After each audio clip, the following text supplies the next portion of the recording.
Assalamualaikum warahmatullahi wabarakatuh. Sampai paham. Jangan pernah membalas keburukan dengan keburukan, karena kita tetap akan mendapatkan dosanya. Tidak semua sakit hati harus terbalas. Tidak semua pengkhianatan harus dibalas dengan pengkhianatan juga. Tidak juga semua kezoliman, fitnah, gosip atas diri kita harus kita balas dan mengklarifikasi kepada siapapun. Ali bin Abi Thalib pernah berkata, tidak perlu kau tunjukkan siapa kamu, karena tidak semua orang percaya kamu. Yang membencimu tidak akan percaya itu, dan yang menyukaimu tidak perlu itu semuanya. So, fokus kepada pengembangan diri aja. Jangan membalas setiap keburukan dengan keburukan. Lebih tenang, lebih slow down. Everything is okay. Semua baik-baik aja. Contohlah Rasulullah ketika dizolimi, dia selalu berkata, itu orang bukan jahat, itu orang cuma belum paham saja.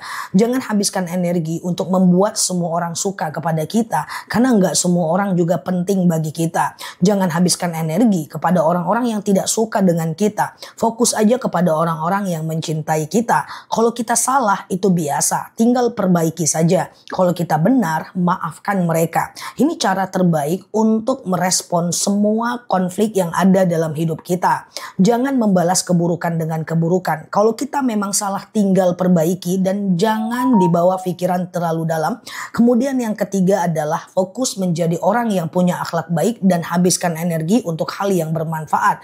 Jangan mau terdistract dengan manusia, terganggu dengan manusia. Karena hidup kita bukan untuk banyak orang. Hidup kita adalah untuk Allah.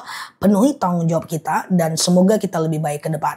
Nah, lalu di sini like, share video saya ini, follow kanal saya ini, hadir di live ceramah dan tanya jawab bareng aku, dan sehat selalu di sana dan semoga betah belajar di akun ini. Assalamualaikum warahmatullahi wabarakatuh.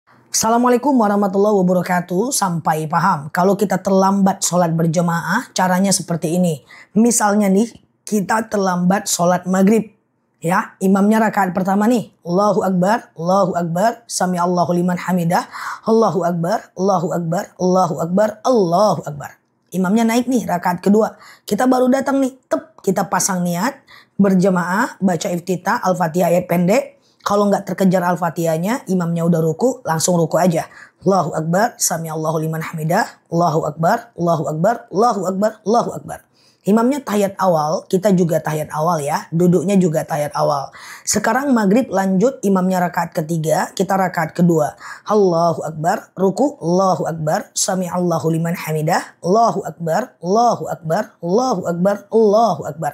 Imamnya tahiyat akhir, kita tahiyat awal. Jadi duduk kita ini tahiyat awal, bacaan kita tahiyat awal, walaupun imam tahiyat akhir. Nah, jadi ikuti rokaat kita. Imamnya salam kanan kiri, kita lanjut sambung satu rokaat lagi. Allahu Akbar, Allahu Akbar, Sami Allahu liman hamidah, Allahu Akbar, Allahu Akbar, Allahu Akbar, tahiyat akhir ya. Jadi ikuti duduk tahiyat kita. Jadi otomatis ada 3 duduk ya, 2 tahiyat dan 1 tahiyat akhir. Nah, ini cara terlambat sholat berjamaah. Mau dibahas terlambat sholat apalagi? Teman-teman boleh tulis di kolom komen. Yang baru mampir boleh follow kanal ini, like, share video saya ini. Hadir di ceramah, live dan tanya jawab bareng aku dan sampai paham. Assalamualaikum warahmatullahi wabarakatuh. Assalamualaikum warahmatullahi wabarakatuh. Sampai paham. Kalau sudah wudhu saat maghrib tidak batal sampai isya, apakah isya harus wudhu lagi? Oke, teman-teman, wudhu itu bisa untuk beberapa kali sholat selagi belum batal. Misalnya maghrib udah wudhu, lalu kemudian sampai isya tidak batal, maka tidak perlu wudhu lagi ketika isya. Wudhu bisa untuk banyak sholat, misalnya sekali wudhu untuk beberapa sholat gitu, qobliyah zuhur, ba'diyah zuhur, bisa.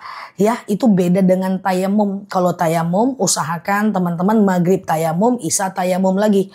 Kalau wudhu, selagi masih ada selagi masih ada wudhunya, maka tidak perlu ngambil wudhu lagi. Kalaupun mau diambil lagi ya nggak apa-apa. Misalnya ngantuk mengambil wudhu lagi ya.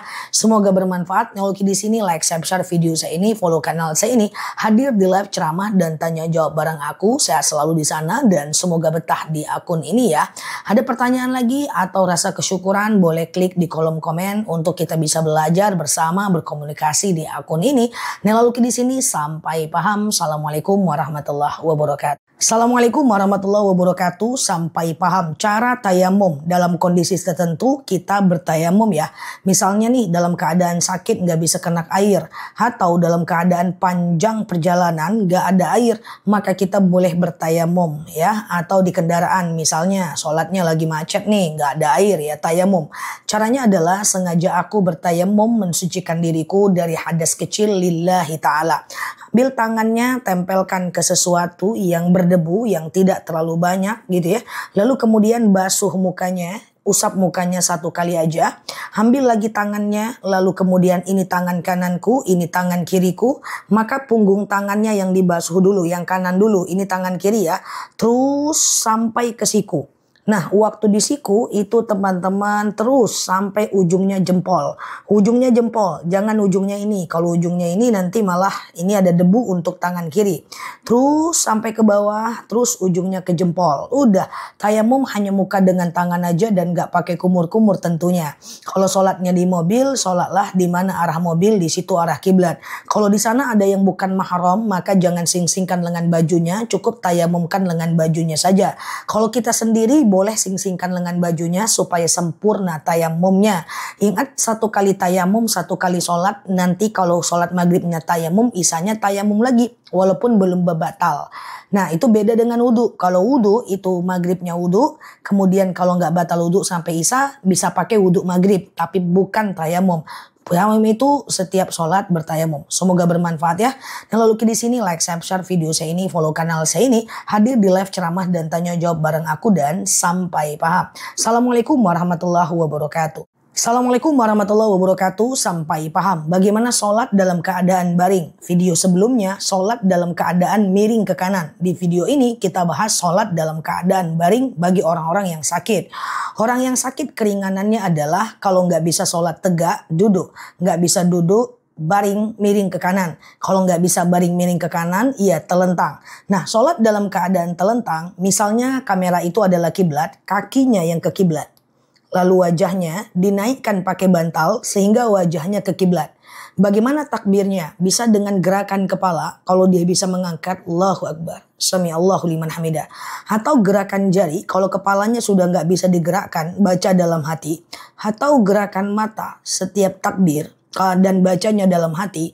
Atau bibir aja yang bergerak, bacaannya doang. Dia tetap baring seperti biasa.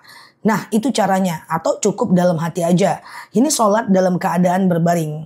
Nah, itulah saking wajibnya sholat. Shollu qa'iman, sholatlah dalam keadaan berdiri. Fa'ilam tastati faqa'idan, kalau nggak bisa duduk. Fa'ilam tastati ala jan, kalau nggak bisa baring miring ke kanan. Fa'ilam tastati famustalkian, kalau nggak bisa ya telentang. Semoga bermanfaat ya. Justru makin sakit, makin taat, makin sholat, supaya kita itu bisa lebih baik. Kalaupun harus mengakhiri hidup kita dalam keadaan sholat. Semoga bermanfaat. Nah, oke, di sini like, share video saya ini, follow kanal saya ini, hadir di live ceramah dan tanya jawab bareng aku dan sampai paham. Assalamualaikum warahmatullahi wabarakatuh.